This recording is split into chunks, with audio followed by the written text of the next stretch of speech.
Hello, everyone. I'm Henry Acosta for Health Professional Radio. Today we have a returning guest, Dr. Shanel Sharma. She is part owner of Beamers, a special brand of sunglasses that protects not only your eyes, but also your children's eyes from harmful UV rays. She is also a successful researcher and eye surgeon. She specializes in pediatric and adult eyes, and she's with us today to talk about cataracts, eye surgery, and UV rays. Welcome back to the show, Doctor. Thanks for coming back. Thank you very much for having me again. And how are you doing today? I'm very well, thank you. And you? I'm doing good, thanks. And can you tell us what inspired you into getting into this line of work? As you will know from many doctors, when you're a young medical student, choosing a career can be very difficult, and sometimes certain patients stick with you. When I was a young medical student, I knew I wanted to be a surgeon, but the question was what sort of surgery would be best for me. I was sitting in a consultation as a fifth-year medical student doing my elective with one of my consultants. And I saw a patient who was dying. She was known to have lymphoma, and she knew she had a life prognosis of around 3 months. She was day one after cataract extraction and insertion of lens, and she was sitting in the chair crying with happiness.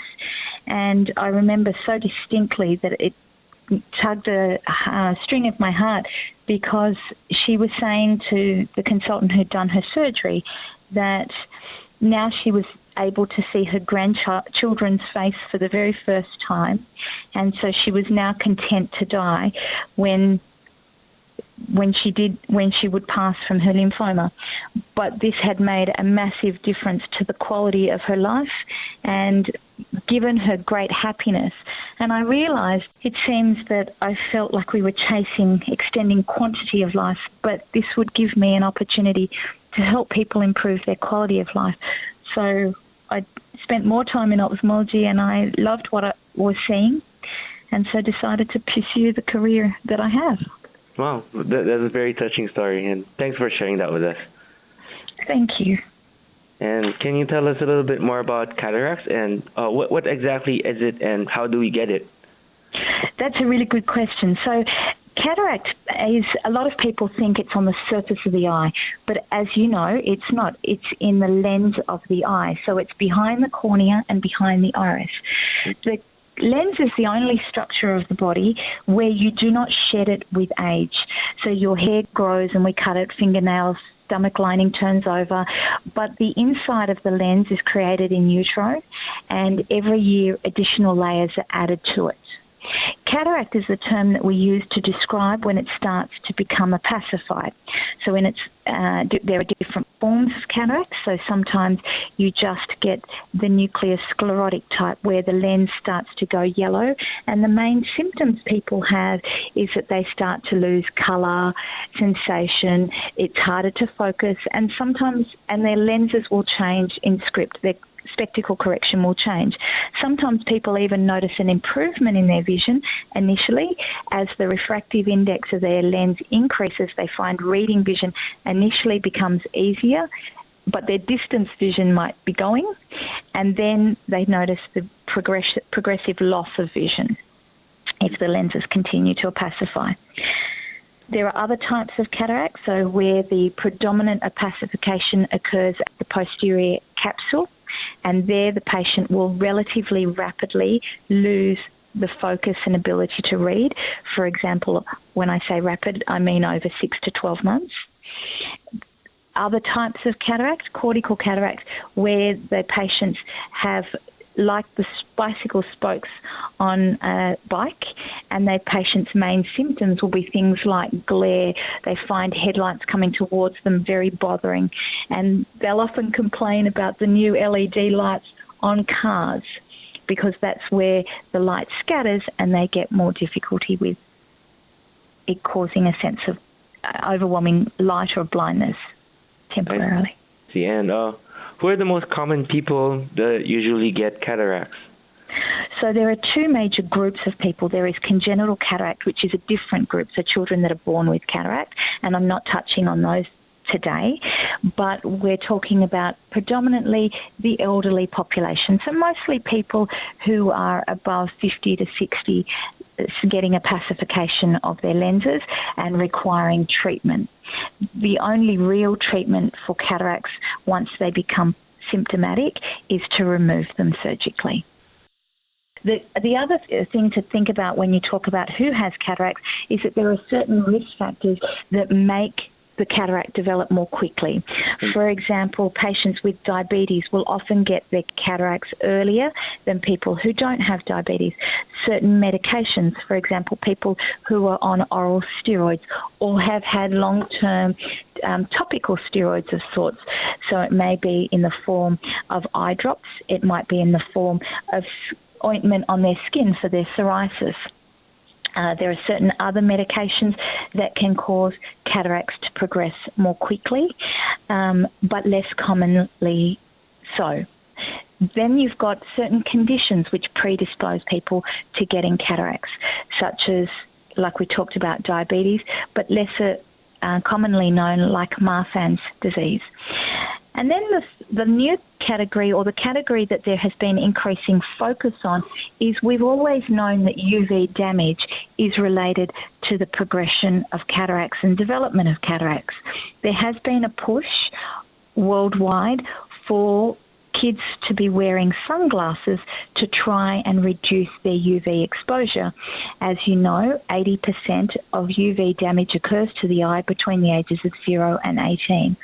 And this is where we can do something to produce a slowing in the long term of the development of cataracts.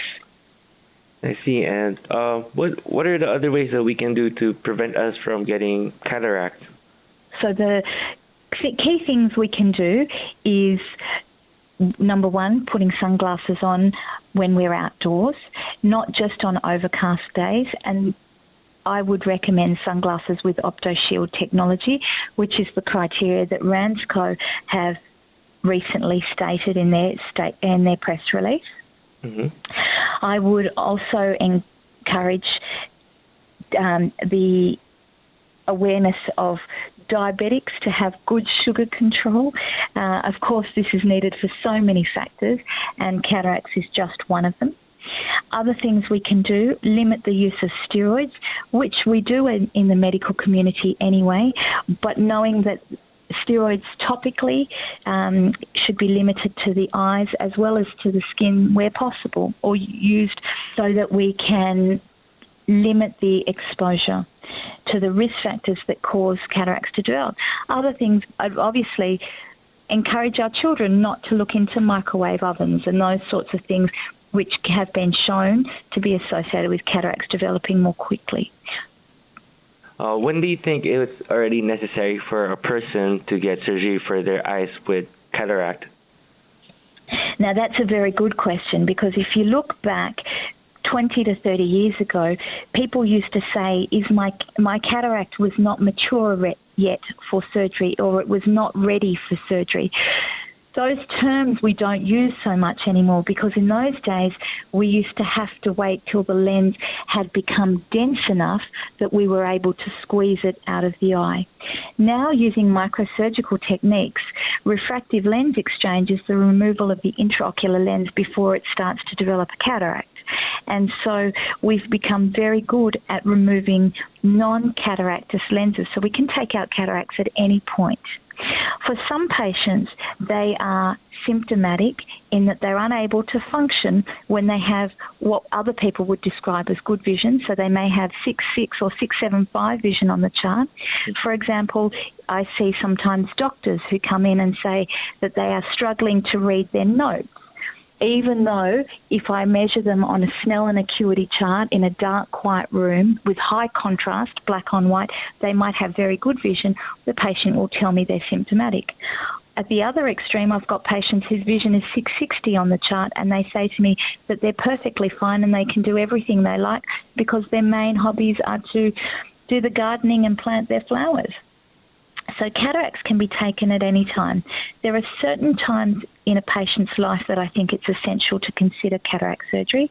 Number one is when patients may be at risk of losing their driver's license and they want to continue driving. Number two would be in patients who've reached 80 years of age. If you look at the literature, you'll see that there is now a couple of major studies which look at patients that are 80 and look at their risk of fracturing their hip if they have had their cataract surgery versus if they haven't had their cataract surgery. Most interestingly was one of the studies which showed that looking at large numbers of patients, there was a 16 to 23% higher risk of fracturing your hip if you had not had your cataracts done at 80 years of age, even if you had 6/6 vision on the visual acuity chart. Now that may not initially make sense, but when you think about it, it makes a lot of sense. Because if you are testing somebody on high contrast, you will achieve better acuity. Secondly, when you give them as much time as they require to respond, again, you give them better acuity. They get a chance to score a better score. But in real life, when you are walking on a driveway, you may not see the grey shadowing of a small step and you make an instantaneous decision, you lose your footing, you fall, and as you know, hips can be fractured relatively easily in the elderly. So with this evidence, I encourage people to think about cataract surgery in their 80s. There's a new study looking at people as young as 65 and is encouraging the conversation to start and to encourage them not to climb ladders, not to change light bulbs, not to take any risks without support. If they can get somebody else to do those jobs, it'll reduce the risk of those injuries. So another group of patients is patients who have dementia or patients with Alzheimer's disease. And the research shows thus that there can be improvements in cognition and in patient function if they have had their cataract surgery done. Why is that? Well, firstly, if you're able to see a clock, for example, it is easier to orientate yourself and it helps with cognitive processing. The second thing is that even if it doesn't help with the patient's cognition, the research is showing us that it helps with the care of these patients. So, for example, if somebody is trying to change their elderly patient with dementia, their clothes, and the patient can't see where their foot has to go in the underpants, for example, it makes it more difficult to change and more strenuous work than if the patient can at least see where to put their limbs. Does that make sense? Yeah, that makes sense. And so that's where these patients who previously we may have said, look, it may not be worth doing the cataract. The evidence is actually that it may well be worth considering and in individual cases doing these surgeries. I see. And what do you think is the most common misconception that people always bug you about with regards to cataracts? I would say there's two misconceptions. Number one is many patients think that it is on the front of the eye and you just have to rip it off. So when I start talking to them about entering their eye, they are often surprised. So I'd say that the most common misconception from patients' point of view is that it's a pterygium rather than a cataract. The second misconception, I would say, is that people think that cataracts are now risk-free. And although it is a very extremely commonly performed procedure all over the world and an extremely successfully performed procedure all over the world, cataract surgery still has risk. And I think that every case, every patient needs to be aware when you're making the decision to proceed with surgery. What's your main takeaway message for everyone listening right now? The main takeaway message for everyone is consider cataract surgery for your elderly patients. And when your patients have declining cognition, think about whether it is worth undertaking surgery. The second takeaway message is prevention is way better than cure. Start thinking about protecting yourselves and your children and your patients from developing cataracts and delaying their development with wraparound sunglasses with OptoShield technology. So, doctor, Yes. well, what do you think patients can expect with their vision after surgery? That's another good question, Henry. The visual outcome, of course, one expects it to improve after surgery. There are lots of surgical options now that are available to patients undergoing cataract surgery. For example, when we undertake cataract surgery, we're removing 1/3 of the power of the eye. 2/3 of the power comes from the cornea. When we remove this 1/3, it's effectively removing around 20 diopters of power. And when we replace it, we can replace it for the patient's visual requirements. So what I mean by that is that there are two major categories of lenses. We can put in lenses that are monofocal, give the patient a single point of focus, bifocal, and multifocal. Obviously, the multifocal means that the patient can expect to have distance vision, reading vision, and television vision after surgery. With a bifocal lens, they can expect to have, between the two eyes, if you use a combination of lenses, you can also achieve these three positions of focus. And with a monofocal lens, you get either both eyes the same, so one position of focus, or if the surgeon puts them so that the powers are slightly different, we often achieve 2 out of 3 well, and the third one with a bit of glasses. For example, distance and television, you can expect to have reasonably good vision and be able to read a menu in a cafe. But you still need to understand that there are some compromises that are made. So in the last option, the monofocal option, the compromise is the patient still wears glasses. For the multifocal option, the compromise is that the quality of vision is not as good as the quality of vision from a monofocal lens, and the bifocal fits in between. So this is a conversation that the patient and their surgeon will have to discuss what is the best option for that patient and that patient's visual requirements. And it's a very exciting era because I have many patients now who say to me after, I've worn glasses for the last 40 years and now I don't have glasses anymore. So I think that this is the new frontier for cataract surgery, not just improving the patient's vision, but improving it and giving them very good vision independent of glasses for most things. I really admire the kind of work that you're doing and how it improves a lot of people's lives. Thank you. And for our last question, I just want to add this in. For anyone interested in maybe getting in contact with you and getting their eyes checked and maybe you conducting the surgery, how can they do that? Henry, the answer to that question is that I work in Sydney. I'm in Bondi Junction and in Miranda. We have a couple of excellent surgeons in our practice, in my opinion, and we operate in both locations, both in the eastern suburbs and in Miranda. The office can be contacted, or you can contact us through the website. The office can be contacted at Eye and Laser Surgeons in Bondi Junction on 9387 5300. Thank you for your time. Well, thanks for coming on the show, and you're always welcome to come back.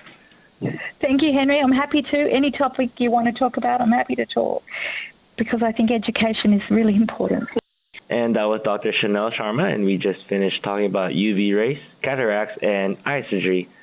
If you would like to listen to this interview again or listen to more health-related interviews, you can find us on www.hpr.fm. We're also on SoundCloud and iTunes. If you want to support and have healthy eyes, go on www.beamers.com.au and get yourself a pair of UV ray protected sunglasses. I'm Henry Acosta, and you're listening to Health Professional Radio.